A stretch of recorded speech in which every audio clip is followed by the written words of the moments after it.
மாதம்பட்டியின் இரண்டாவது மனைவி போலீஸில் புகார் கொடுத்துருக்காங்க. அது என்னன்னு இப்போ பார்க்கலாம். சமீபத்தில் மாதம்பட்டி ரங்கராஜ் இரண்டாவதாக தன்னோட உதவியாளரே திருமணம் செஞ்ச ஃபோட்டோலாம் இணையத்தில் வைரலாக இருந்தது. அப்புறம் தன்னோட முதல் மனைவியை இவங்க விவாகரத்து பண்ணதுக்கு அப்புறம் தான் ஜாய்ன்றவங்களை இரண்டாவதாக திருமணம் செஞ்சுக்கிட்டாங்க அப்படின்னு பலரும் நினச்சிக்கிட்டு இருந்தாங்க. ஆனால் பிரச்சனை என்ன அப்படின்னா, கொஞ்ச நாளுக்கு முன்னாடி கோயம்புத்தூரில் ஒரு ஃபங்க்ஷனில் தன்னோட முதல் மனைவி கூட மாதம்பட்டி ரங்கராஜ் கலந்துக்கிட்டார். அவங்களுக்கு ஏற்கனவே கல்யாணம் ஆகி 2 பசங்க வேறு இருக்காங்க. அது மட்டும் இல்லாமல் முதல் ஒய்ஃப் பார்த்திங்கன்னா ஒரு லாயரும் கூட. அவங்க பார்த்திங்கன்னா இந்த செகண்ட் மேரேஜுக்கு அவங்க பெருசாக எதுவுமே பார்த்திங்கன்னா கண்டுக்கவும் இல்லை, அவர் மேலே பெருசாக நடவடிக்கையும் எடுக்கலை. அதுக்கப்புறம் தான் இப்போ இரண்டாவது மனைவி கூட பிரச்சனையாகியிருக்கு.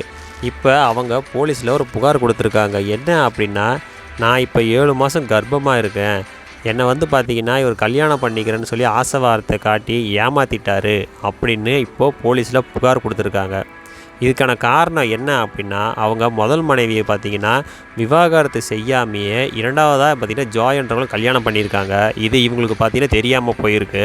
இப்படியே இவங்களுக்கு தெரிஞ்சிருந்தால் கூட முதல் மனைவி கூட சேர்ந்து இருக்கக்கூடாது அப்படின்னு இவங்க நினச்சிருக்கலாம்.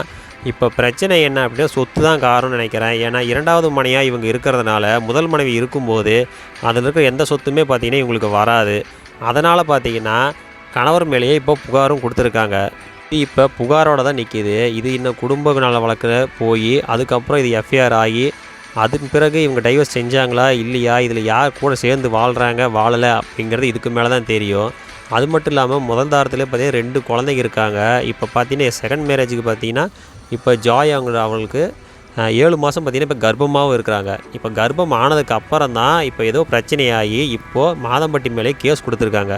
ஒருவேளை இப்போ செகண்ட் மேரேஜ் ஆகிறதுக்கப்புறம் இவங்களை அவர் ஒதுக்குறாரா என்னமோன்னு இன்னும் தெரியல. ஏன்னா ஃபஸ்ட் மேரேஜ் ஆனதுனால ஃபஸ்ட் ஒய்ஃப் பார்த்திங்கன்னா பெருசாக இது அவர் எந்த ஒரு நடவடிக்கையுமோ இவர் மேலே எந்த ஒரு விருப்போ எதுவுமே பண்ணாதனால இவங்களுக்கு ஒரு டவுட் வந்திருக்கு.